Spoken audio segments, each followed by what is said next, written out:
Hey friends, I'm back. Still alive, still employed, fortunately, still under-rested and inflamed, still puffing my leaves, still fuck with the beats, still not loving police, still rock my khakis with a cuff and a crease. I'm just kidding. Anyways, today we're gonna talk about something that lives in every single apology email, every outrage tweet, every AI ethics white paper, every single TikTok deep dive, and deep inside your own chest. Especially when you're alone and thinking about that thing you did in 8th grade. We are talking about the spook of morality. That ever-present whisper that tells you you're either a good person or a bad person, and most importantly, that it matters. You know, that thing that makes you feel superior for recycling your almond milk cartons, but also like a total fraud for secretly hoping someone will cancel brunch. Morality is one of those spooks that's gotten really good at shapeshifting. It shows up in tech, in politics, in parenting, in fucking family group chats. It wears 1,000 costumes: ethics, justice, virtue, accountability, and being on the right side of history. And somehow, it's always watching you. So today, in Spookcast fashion, we're gonna take it apart. First, we'll start with the Spook of the Week, where we're gonna look at contemporary moments where morality is being used not to help, but to control. Then, in the Dissecting the Spook segment, we're gonna get historical. We'll walk through morality's kind of awkward adolescence, from divine law to Kantian duty, from Nietzsche's moral slaves to Stana's giant middle finger to the entire idea. And, spoiler, morality does not survive the Stanerian roast. After that, we will move into living Ownness, as we do every week, where I'll talk about what life looks like without a moral code. So I'll be answering questions like, how do I make decisions? What happens when I don't believe in right or wrong? And no, it doesn't mean I kick puppies or commit tax fraud, at least not intentionally.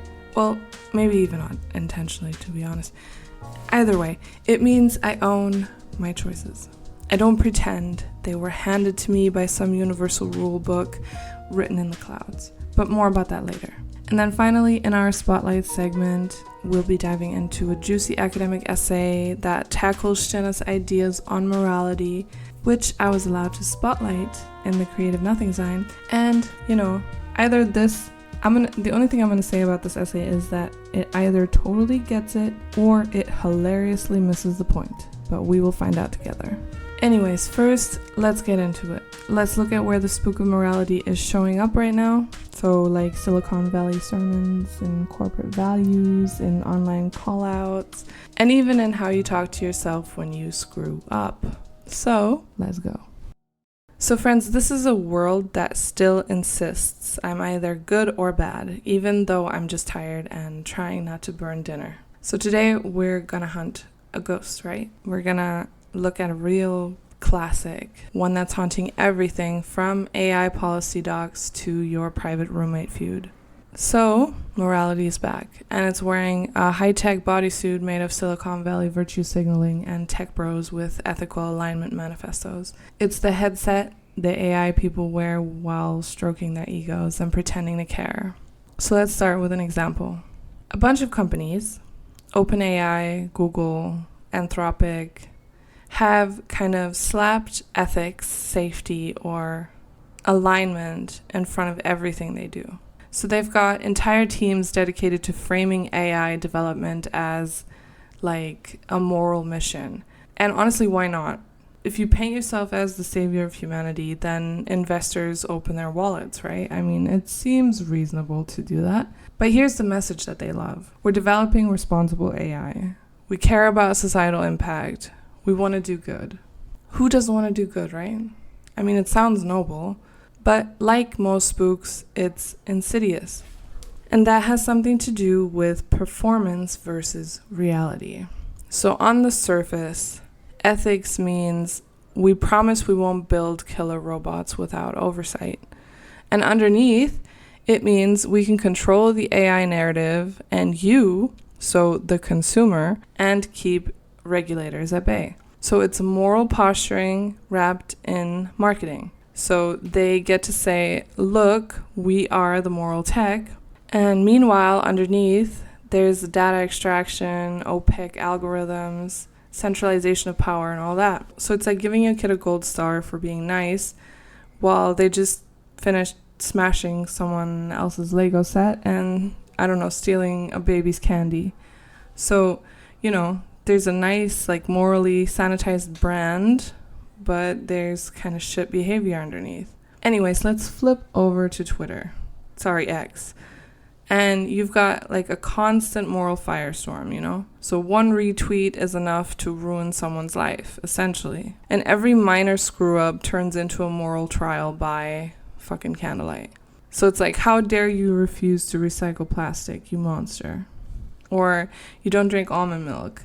Or, you breathed near me using an expired mask, right? So suddenly morality is a weaponized club, which is kind of used to assert dominance, win social credit, and feel morally superior at the expense of nuance and context and human beings.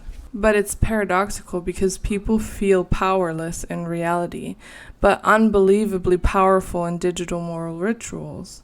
So, swipe left and you're fucking canceled. So this is morality used as social control.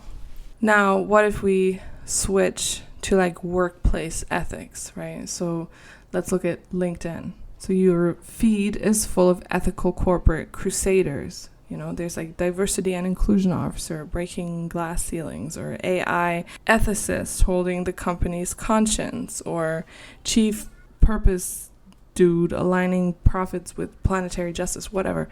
Their posts show like baby seals hugging wind farms. I mean, that's an exaggeration, but you know what I mean. But at the same time, the company that they work for is like underpaying janitors or overloading middle managers, or, burnout rates hit new records. But, hey, the morality department exists, so mission accomplished. It's like paying lip service to virtue while quietly screwing workers.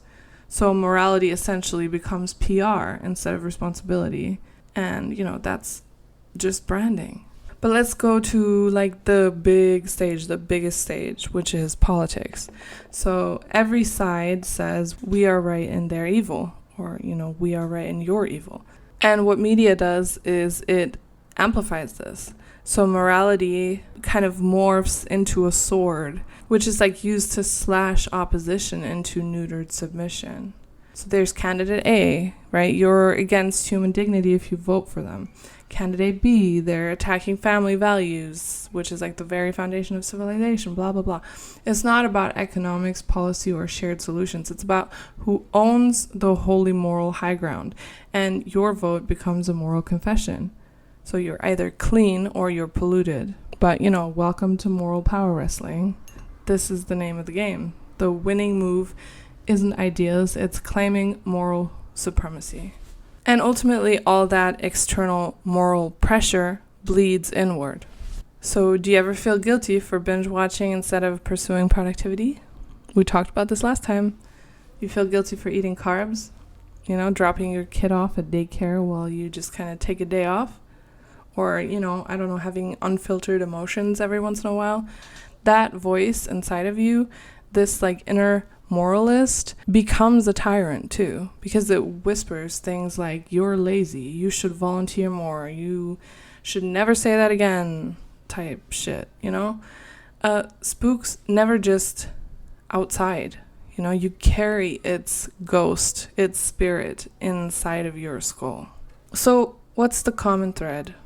What are we spooked about? Well, we're spooked about control, right? So being allowed to define what's right so you can manipulate it. And permission. So ethics becomes a buffer, essentially, which protects us from consequences that no one wants to own. And then there's the aspect of moral capital. So like money, it gives power, social respect, and protection from scrutiny. So morality becomes a transactional currency rather than a reflection on actual action or authenticity. And it's used to sell the virtue of a product, silence critics, and signal, hey, look at me, I am a good person. But let's ask, what would Makshtina say? I think that Makshtina would say, morality isn't real. It's a ghost you willingly worship because you believe in it. It only has power over you if you let it. If you stop and say, I decide what morality means, you're doing Stina's version of flipping the bird at Spooks. But let's dive deeper in the next segment into where all that comes from and how Stina kind of demolished it.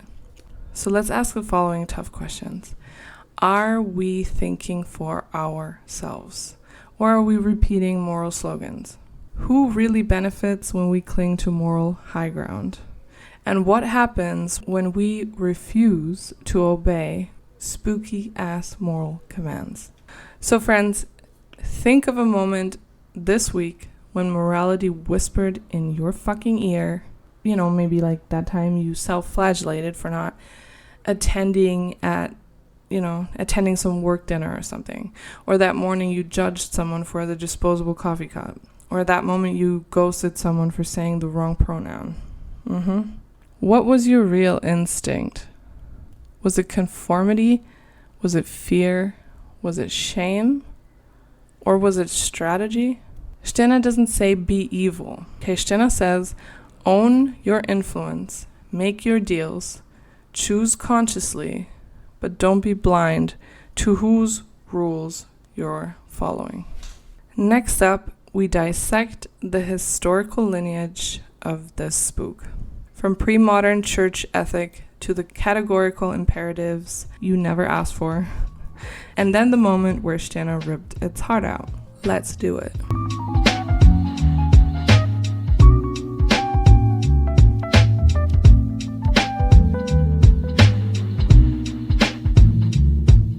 Alright, now that we've kind of confronted the ghost of morality, it's time to walk back into the past and ask, where the fuck did this moral spook come from? Who invented it? Who kept feeding it? Who's keeping it going now? And why do we still tremble when it raises its finger? So let's take a trip down the haunted hallways of Western thought. So this is kind of like a short genealogy of morality. Emphasis on short because I know your attention span has to compete with reels and memes. Stay strong, friends. Stay with me. So, before morality as a concept even existed, we had these things called taboos. Prehistoric humans weren't debating Kantian ethics, obviously. No one was saying thou shalt not because fucking categorical imperative. Instead, they followed customs, rituals, and sacred laws that were passed down from ancestors or interpreted by, the big dudes of the village, okay? But why is that? Well, it's because this is what we do and this is who we are. That was the idea behind it. So morality wasn't separate from identity. It was embedded in being. So the moment you broke taboo, you weren't just wrong, you were everything that's wrong with the entire fucking world. So you were unclean, you were spiritually dangerous, you were outcast. It was a very simple duality. So even at the start, morality was about belonging and exclusion. So obey the invisible code or vanish. So in a way, it's similar to what we got now, right? You didn't really choose the rules, you were kind of born into them. It was just a lot more direct back then. So then came the God of Commandments. So Yahweh kind of enters the chat here. So there's a new kind of innovation where no longer are you just following tradition. Now you're morally accountable to an external divine will. So Moses brings down tablets, but not with helpful advice, but with absolute moral law. So thou shalt and thou shalt not. Full stop. So you now live under a regime where actions aren't just practical or respectful. They're either good or evil. So you aren't just disobedient when you fuck up. You're guilty. So morality becomes judgment from above. And for the first time, you feel something new. Moral panic, moral anxiety. You've internalized someone else's law, and then you called it your own conscience. But let's leave the desert and step into the marble halls of ancient Greece, where Plato comes along and says, there's a perfect form of the good. It's eternal, and it exists beyond this world. So now morality isn't just tradition, it's divine law. Not just divine, but divine law. It's transcendent truth, right? It's some unchanging ideal you have to strive towards. So here the moral spook becomes more abstract. It's not just a god that you fear. It's an eternal standard you fail to live up to. So Plato introduces this dualism. There's the messy, corrupt world of the senses, and then there's the perfect realm of ideas. And guess which one you're in? Not the perfect one. So what do? You climb the ladder, and you purify yourself, and you obey the ideal. And this is, in a sense, spiritual gentrification.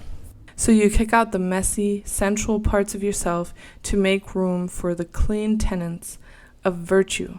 And then we have Christianity. And, I'm just going to start with Jesus because that's who they love, right? Jesus said, love thy neighbor.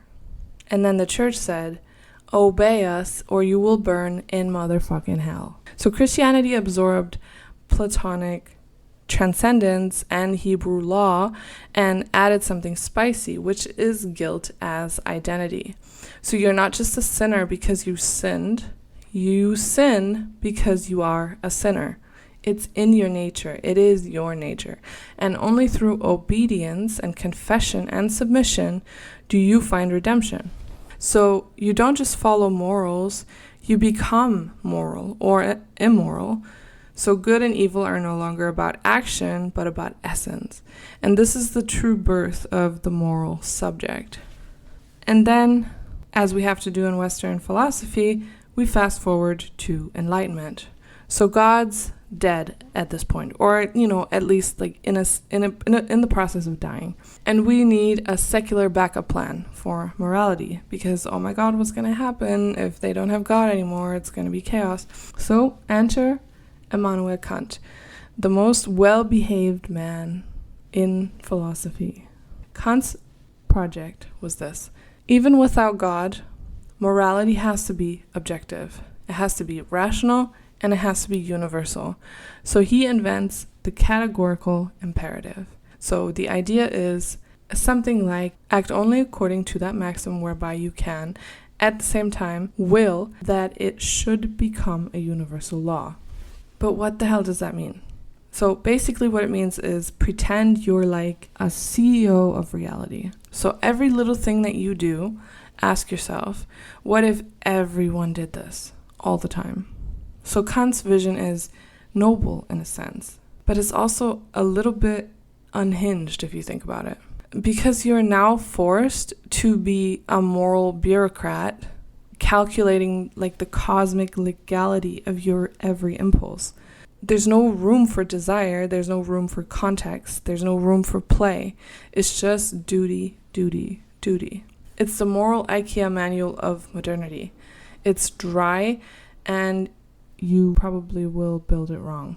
But thank God, as I say often, thank God for Nietzsche, who is, a little bit ragey, but it fits the point, who at this point is saying, God is dead.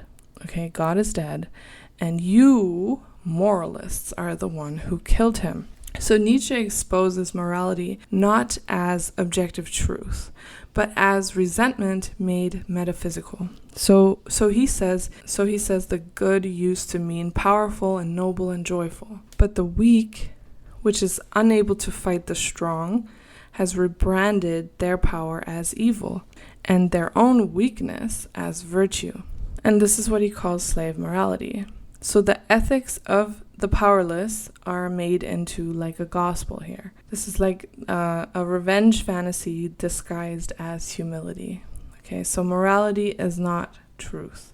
It's strategy. It's a psychological coping mechanism. and it's a tool for control. And Nietzsche's genius was showing that morality is historical. It's a construct. It's not cosmic law. But unfortunately, he still wanted to overcome it with his own ideal, which is the Übermensch. So yeah, Nietzsche believed in overcoming. But you know who didn't? Our boy, Stirner. Stirner was like, why overcome what was never real in the first place? So for Stirner, morality is the ultimate spook, right? It's a phantom authority haunting your choices. It's a higher cause that demands your obedience. It's a ghost dressed in virtue, whispering, you have to do X, Y, Z. But Stirner's like, no, man. Why do I have to? Who says? What if I just, don't? You know? So to Stirner, you don't need morality. What you need is ownness. So ownness stands in direct opposition to morality. You don't serve good. You only serve yourself. And not in a greedy, childish way, but in a conscious, egoistic way. So your desire becomes the center, not abstract duty and not guilt, not imaginary universals. You become a creative nothing or a unique, self-determining force. So what about now? Where are we at now? So morality still hangs around, but it's kind of in disguise. It's not preached from pulpits. It's tweeted by blue check marks. It's embedded in apps and corporate slogans and political memes. It's ethical consumption. It's social responsibility. It's allyship. It's solidarity. It's carbon guilt. What the fuck ever. But it's still the same spook. It tells you how to live. It demands sacrifice. And it promises purification. And it gaslights your gut feeling in a sense. So whether it's like AI alignment or your cousin's passive-aggressive Instagram stories, morality is still performing its favorite role, which is to be the spook that rules without needing a body. So here's your invitation. What moral ideals are you still serving without questioning?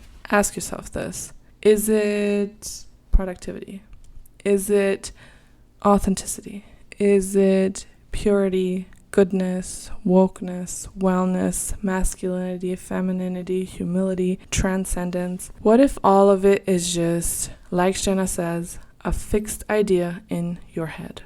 And what happens if you let go? Do you explode? Do you melt? Do you, spontaneously combust? This genealogy isn't about cynicism, okay? It's about clarity. So you can question it, you can burn it, or you can play with it, or you can adopt it if you feel up to it, okay? You can invent your own codes, or none at all. So unfortunately, but also fortunately, as you'll hopefully understand after this, Stirner didn't give us a rule book, okay? He handed us a match, and he said, if it's haunting you, then fucking burn it. And that's your history lesson for today, friends. And now I'm going to show you how I personally, very personally, we're going to get very personal, deal with the emptiness that follows after the decay of the ideal of morality. So stick around and maybe it will help you figure out your own path.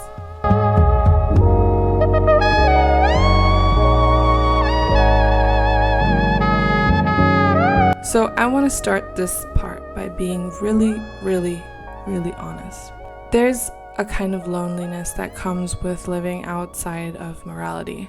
When I stopped believing in universal principles, so when I really stopped, not just intellectually but emotionally, I didn't feel free at all at first.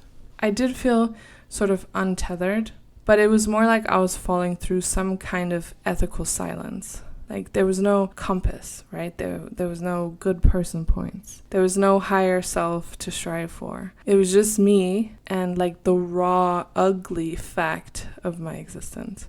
And I wrote a poem about this feeling and I'll read it to you real quick because I want to, and maybe some of you will appreciate poetry. I saw a woman jump from a radio tower in 1998. She swam transparent waves like a mosquito, weightless. And I started contemplating a bottomless hole until I couldn't find my way back out. And as I looked around, nobody looked back at me. They forgot that I existed. So I suffocated, and no one knew. and I started collecting tiny little angel wings from tiny little dead fetuses and pieces of my mother's corpse. And now I am back to take what I'm owed. Do with that what you will, friends. That's my poem that I wrote at that exact fucking moment. Okay, so honestly, I didn't like what I saw, obviously. Not because I was secretly evil or something, but because I had no script. So no one telling me what to be. No checklist for being worthy. No identity I could hide inside. And that was the moment that I realized that living in ownness isn't about being antisocial. It's about being honest. It's about no longer renting your conscience from society. But what is ownness in this context, really? So ownness, or Eigenheitenstehner's language, isn't a slogan. It's not rebellion for the aesthetic, obviously. It's not do whatever you want, bro. And it's not amorality in the sense of chaos either. It's kind of more like the existential concept of radical self-responsibility. So it means I'm not beholden to ideals, right? I'm beholden to myself. But here's the trick. Who is that self? Is it your ego? Is it your childhood trauma? Is it your online persona? Is it your political tribe? Living in ownness or living ownness means disentangling yourself from the selves that you've inherited. So it's existential psychoanalysis with no therapist and no comfortable couch and no moral insurance policy. Let's talk about Sartre, because he talked about this. So Sartre said that we are condemned to be free, that we kind of wake up in a world without God, without universal meaning, and without pre-written roles, and that we still have to choose, So every action you take, according to Sartre, is a way of declaring, this is what I think a human should be. So you're always creating value all the time, even when you refuse. And this is terrifying because it means you can't hide behind, that's just how it is. There's no it, there's also no tyrant who's like, either you do it or you're out. It's just you standing like naked in the storm of the real. But that's also where you become sovereign. So that's the other side of the coin. Ownness begins when you stop asking, is this right? Is this allowed? And will they approve? And you start asking, is this mine? So in a way, you have to accept this ugliness of existing in the real and take on that property. Take that for yourself. Then we have Lacan. Okay, so Lacan is all about saying desire is the desire of the other. So psychoanalysis kind of reminds us that most of our desires aren't actually ours. So we want what others want. We want to be wanted. Even our ethics are shaped by this mirror logic. So why do you want to be good? Is it because you truly value kindness, or because you want to be seen as someone who does? Do you want justice, or do you want to be the kind of person who wants justice? And these are really important questions that many people don't ever ask themselves. So Stehner's question cuts even deeper than this, because he asks, what if you didn't want to be good? What if you wanted to be yours? What if you wanted to be whatever the hell that means, even if that means being bad? So ownness means owning your desire, even when it's ugly and inconvenient and antisocial or hard to explain at Easter brunch with your grandma, okay? So let's talk about the moral self for a second. The one who's always trying to improve, always apologizing, and always seeking growth. This is something that is inside all of us. This self, this kind of self, is a performance. It's a looping TikTok deep dive of penance. It whispers something like, I'm trying so hard to be good. But behind that voice is fear. And it's the fear of being rejected and exiled and unloved. And Freud would say, this is the superego talking. Okay, the internalized parent that punishes you not for what you do, but for what you want. And Stehner would call it a spook, obviously, because ownness means firing your inner moral warden. It means saying, yes, I want that. So fucking what? Or, no, I don't owe you that. And I don't owe you an explanation of why I want or don't want it. So here's my question. If I reject morality, does that mean that I live without values? No, it means I create a code, but I don't kneel to it. So the question is, what do you value? Ask yourself that first. And I mean you, not them, you. What do you value? Okay? Let me give you an example. I want to share with you how I've come to live Stjärna's concepts, not as ideals, but as egoistic strategies. Tried to have conversations about this, and it kind of always goes the wrong way, and I just kind of get sick of having to explain myself. So this is for everybody who's ever asked me about it. Please listen to me explain it one last time. I call this outlook the philosophy of rooting for the underdog. But please chill out. I know it sounds ridiculous. Let's go back a bit first. So let me tell you a little bit about me. I'm quite antisocial. I've seen a lot of the raw, unfiltered world, and it made me suspicious of everything and everyone. And I would say that my only refuge was myself, always. So I kind of protected her, or me, because I felt no one else ever truly could. So everyone always seemed to have stakes in me, in a sense. They wanted something from me. Even those who tried to help often did so from a place of expectation. And I stopped acknowledging objective truth as relevant because of this. So I would nod along with people's diagnoses of me just to kind of get away from them. But eventually I realized something, that my own rebellion and my anchor wasn't entirely mine. So it came from my unconscious. My pain was structuring my values, and I was reacting. I was not owning. And that's when I realized I wasn't the master of my own house.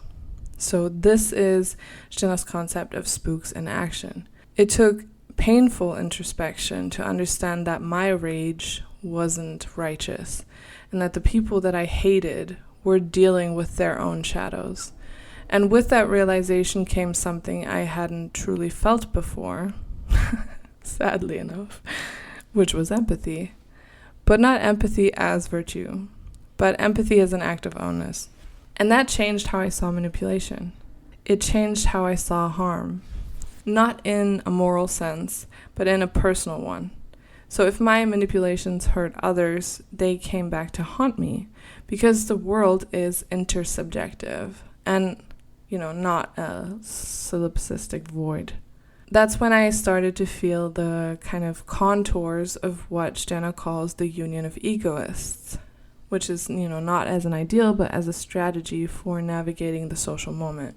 And from there, I shaped my own philosophy based on the things that I valued, the things that I valued selfishly because of the experiences that I had made in my life. So this is not a moral doctrine, it's a mode of being, okay? So, the philosophy of rooting for the underdog. It sounds simple, almost cliche in a sense, but it isn't about justice or virtue whatsoever. It's about power, okay? And this is what's important about this. It's about my power, my property. More specifically, the momentary dynamics of power. So when someone is vulnerable or disadvantaged, not in some sociopolitical sense, but in the now, I find myself psychologically aligned with them. And this is not to save them. I would never save anybody or, sacrifice myself for anyone. And it's not to fight for them, okay? It's because in that moment, they reflect something that I feel, that I understand. So the underdog is whoever I perceive as such, not who society tells me is oppressed. And my support is never activism. It's purely egoistic. It's psychological and it's momentary. As soon as the dynamic shifts, so as soon as that person becomes dominant or manipulative, my support dissolves, which is why I couldn't actually support them, because then they will probably become dominant. So it doesn't switch sides, it just kind of fades, right? I don't believe in loyalty, I believe in resonance. And yes, there's one type of person that I do oppose, which is, I would say, self-aware or conscious conformists. So not your average rule followers, not the people who are not really aware or semi-aware of what the hell is going on. I mean the people who are really aware. So I mean the people who know what they're doing and why they're doing it and what it does to others.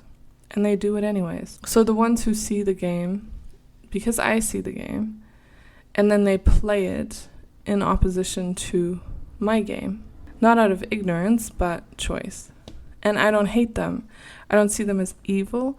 I just see them clearly as opponents in the moment. And everyone else, I don't blame. Not even when they hurt me, because I see them as trying, just like me, to manage a world that makes no sense, to survive symbolic structures that demand allegiance to categories that don't exist. And that's why I don't see people as full moral subjects. I don't believe in identity or value or consistent character. I see people as situations. And that's why I can feel with them in the moment and then move on and never look back at it. So this is like strategic empathy. And it's grounded in my own egoistic need, right? It's based on the lack of social intuition. So I don't get hierarchy. Like, it doesn't click in my brain. It feels inherently spooky to me.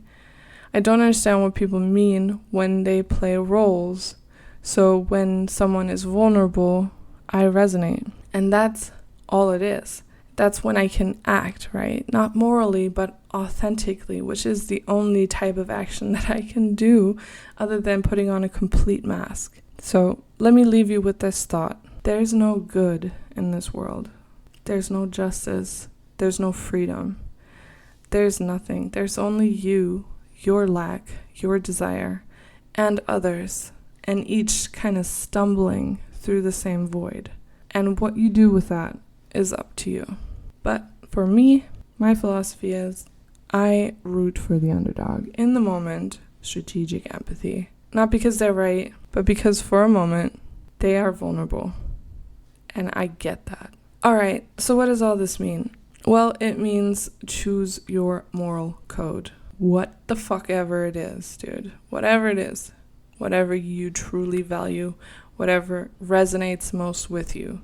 Choose your moral code. I might value honesty, but I won't sacrifice myself.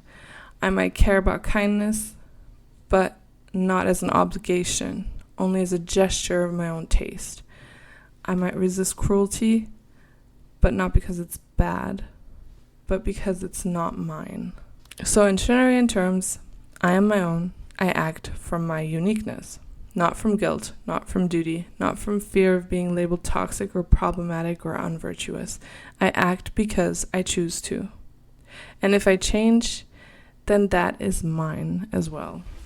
And I will end this segment with something softer. So in Taoism, the sage doesn't obey morality. He follows the Tao, which is just a way of saying he flows with life, not law. He doesn't calculate, he responds. He doesn't strive to be good, he just is. This, too, is ownness, not self-centeredness, but self-intimacy. It's not ego inflation, but ego release. So what if your moral code was just listening closely to yourself? What if you let go of should and leaned into is? What if you weren't trying to be moral, but just trying to be real?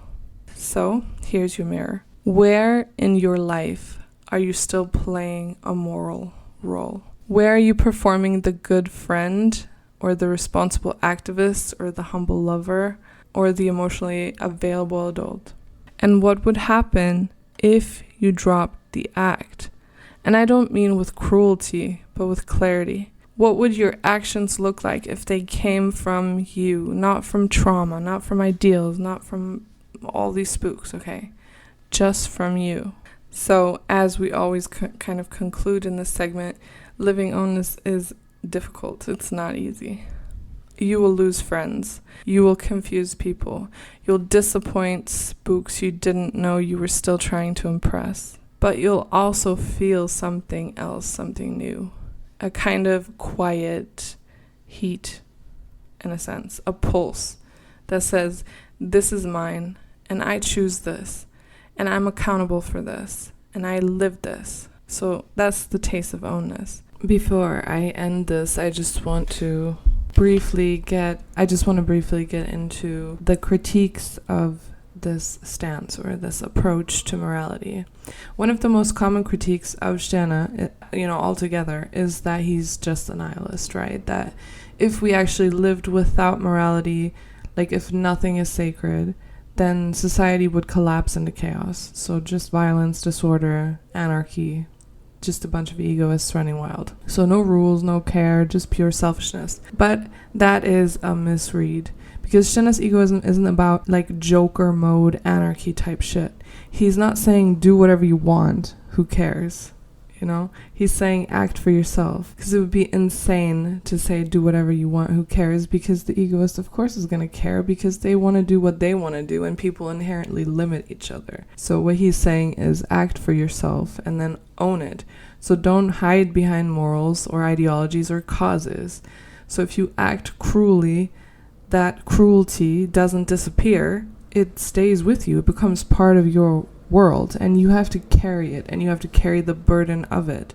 So this is where he splits from someone like Nietzsche, for example, because Nietzsche also rejected traditional morality, but instead of throwing it all out, he wanted to revalue it, right? He believed we could replace our old moral systems with new ones, so like ones that are life-affirming or creative or powerful, with fitting values that uplift the strong and courageous. So this is the whole idea of the Übermensch. There's like a noble soul kind of idea behind it. It's still a project of becoming, though. So it's about creating a new kind of human. But Sterne is not trying to become anything. He's not trying to build a new system. He would probably say that the Übermensch is just another spook. It's another fixed idea. It's a new invention created by somebody who's trying to make their egoistic desires rule. Why become a type at all when you can just become you, or be you, whatever that means, in every single moment? And that's what really throws people off, because if you move morality and you remove values and remove all the big ideas that are supposed to keep people in check, then what's left? So go back to that,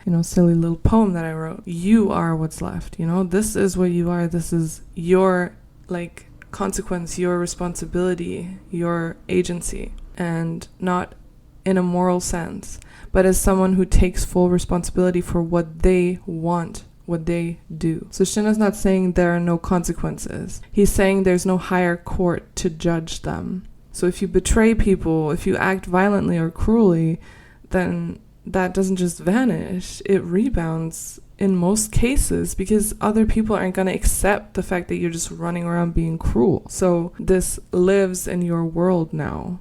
And that's not karma. It's literally just cause and effect in the simplest way. So no, he's not saying mindless violence is fine. He's saying you don't get to offload the cost of what you do onto some higher ideal. There's no cosmic justice, but there is the reality you create through your actions. So you're not free from consequences. You're free to bear them. And that is the weight of egoism. And it's also its amazing clarity. Alright, so up next I want to talk about an essay that was written by Cayce Jamil. I hope I'm saying that right. It was published in the Center for a Stateless Society, and it was part of a symposium. So yeah, that's what's coming up next. Please stick around. This is very interesting, because we're going to look into morality and how that relates to how we kind of build our egos, ourselves. So stick around. Let's do this.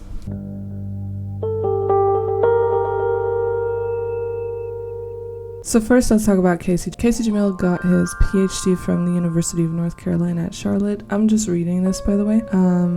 In the field of public policy, his interests include sociology, political theory, alternative organizations, participatory decision-making, and social psychology. His current research focus, this was a while ago, so I don't know if this is still the current research focus, but I'm going to read it anyways, focuses on status and dominance hierarchies that emerge in social interaction. In particular, his research is based on communication, accommodation theory, and uses vocal frequency measures to calculate social hierarchy between individuals. The text that we're talking about is called Beyond Egocentrism Towards Egoism. And this is how the essay starts. So the essay begins by comparing the heliocentric model's disruptive effect on human self-importance to the way modern egocentrism replaces traditional cosmology. So the Galileo incident and Darwinian theory are introduced to kind of illustrate how decentering long-held beliefs about human centrality causes emotional and intellectual resistance. And the purpose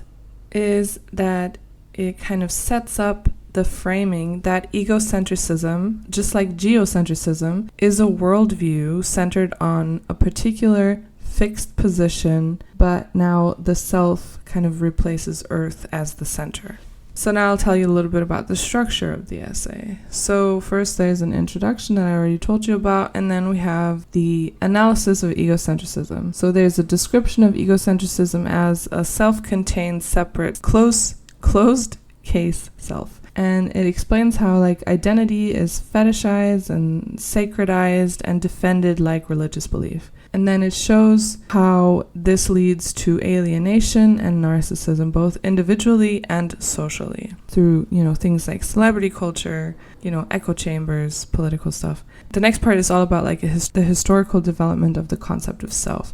So this part traces the idea of self through cultures and philosophy. And then it highlights how modern selfhood emerges as a complex socio-historical construct and not as isolated essence. And then the author looks into Max Stirner's egoism more closely. So the essay kind of positions Stirner as a critical reaction to Feuerbach's humanism and Hegel's universal spirit ideals, and discusses Stirner's rejection of fixed ideas, or spooks as we know it, and abstractions that alienate the individual, and then presents Stirner's egoism as the unique one, quote unquote, who kind of reifies fixed concepts to reclaim unalienated selfhood within social contexts. And then the last point that is made is, or the last approach is, that there's a contrast with the antisocial individualism of Marquis de Sade. So he introduces Sade's nihilistic amoral hedonism as a foil to Stirner, because Stirner is often related to this nihilistic amoral hedonism. And Sade's self is rooted in the deconstruction of norms, extreme pleasure-seeking, and cruelty with no regard for others,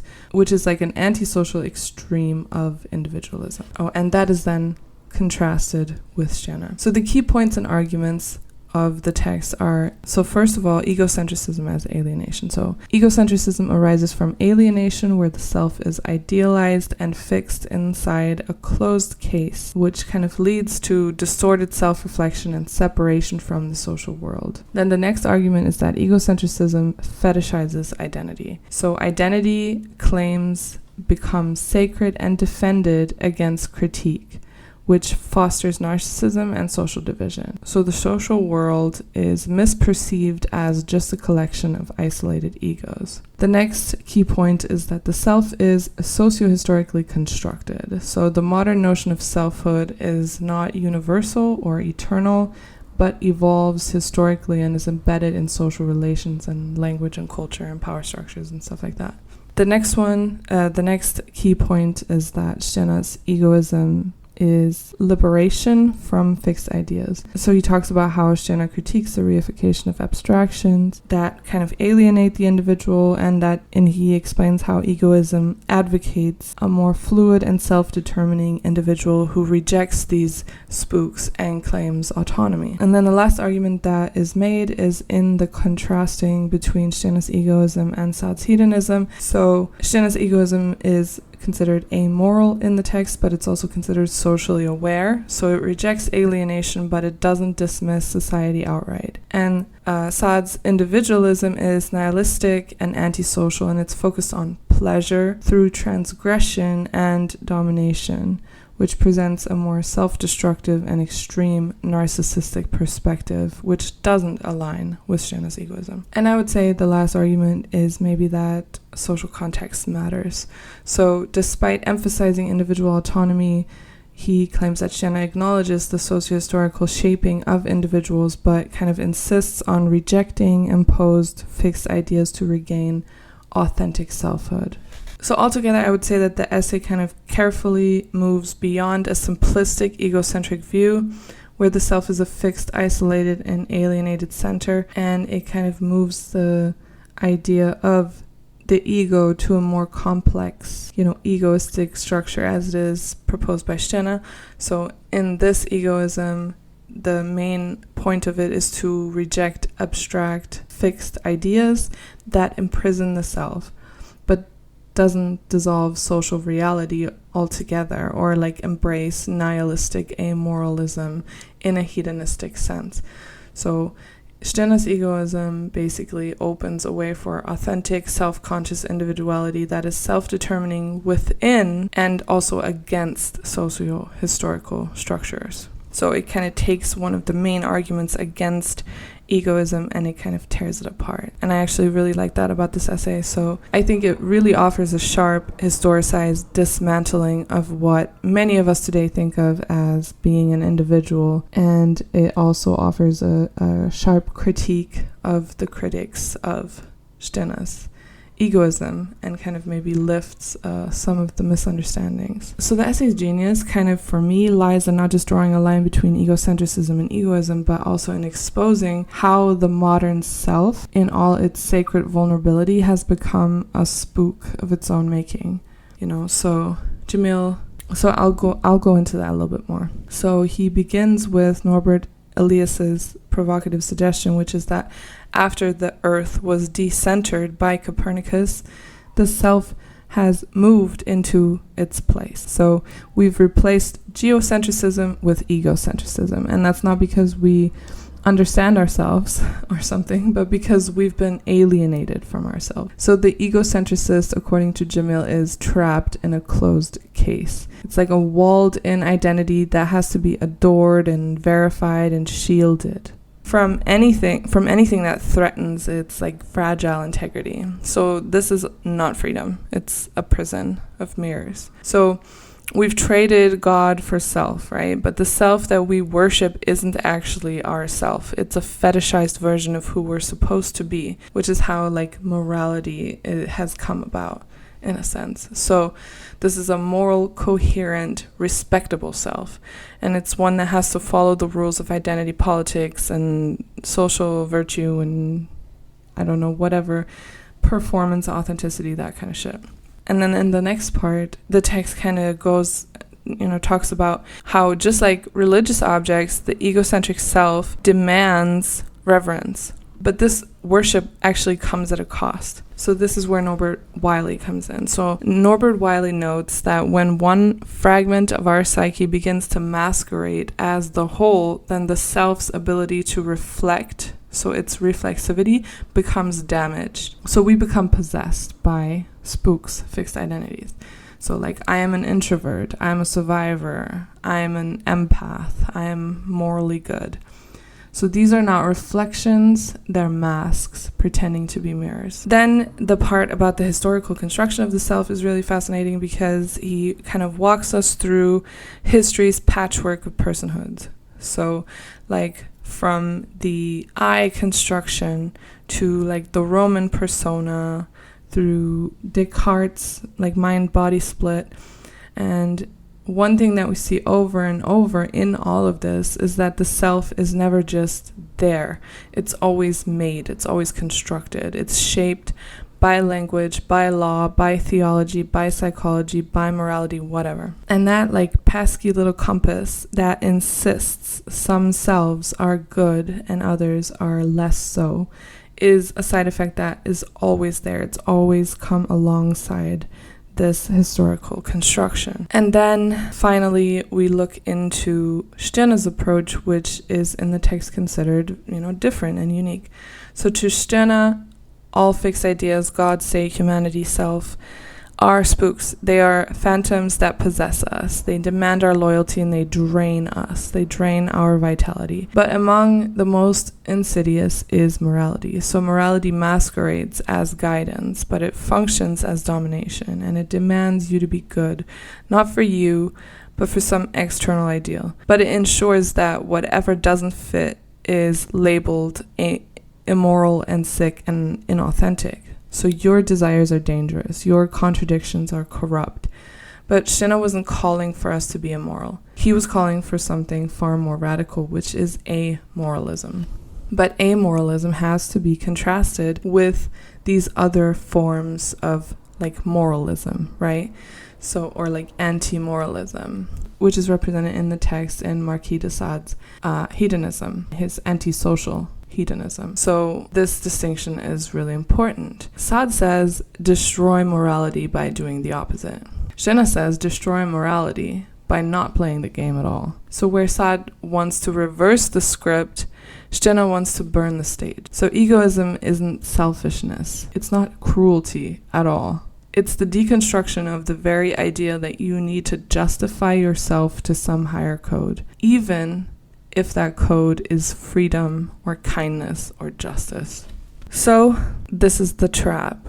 So we're haunted by the ghost of the good self. So even Sade's like antisocial approach, or his response to that, is in a sense a resonance of that spook of being good.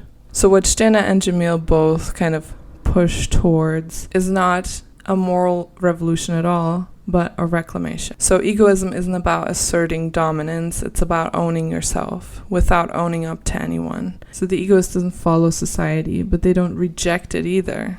They just use it, they consume it, they make it theirs. So not as truth, but as a toolkit. So the egoist can play roles and speak languages and inhabit masks without becoming possessed by any of them.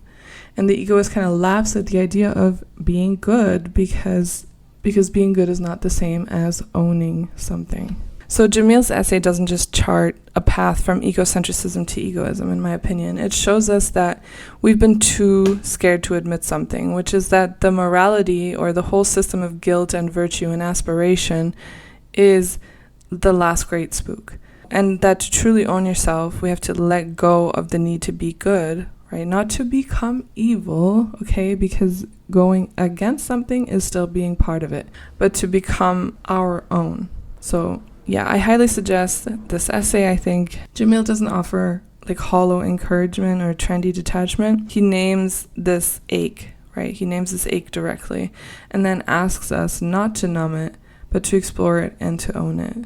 So the strength of this essay lies in its refusal to resolve the tension. It doesn't tell you to be optimistic or to give up. It doesn't advocate for anything. It doesn't tell you to be honest or to be anything. It kind of just tells you to feel without letting those feelings turn into anything, without letting those feelings turn into chains.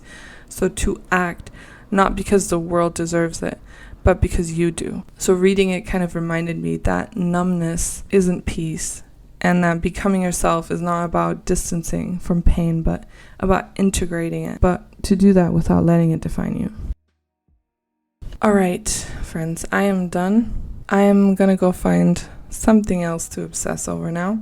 But before I leave, I need to urgently remind you to send in your damn submissions to our Zine. We're still looking for submissions to the print Zine, especially in the form of personal essays, poetry, fiction, art, all that. And this includes scribbles and memes. Okay, I'm not looking for Picasso shit. You don't need to be like a famous professional writer or researcher. We want to hear from you, okay? We want to know how you deal with this world. So yeah, send that shit in. Also, we got an Indiegogo thingy-majigs for the project so that I can afford some programs and, stuff that I need, equipment, to make my life easier. So that would help a lot. I would really appreciate if you have a look at the description regarding how you can support the project and me and all that. I've also included some helpful book suggestions when it comes to the topic of morality. Anyways, I'm gonna go lick some frogs or something in my dreams now. Remember, friends, stay strong and don't let the spooks get you.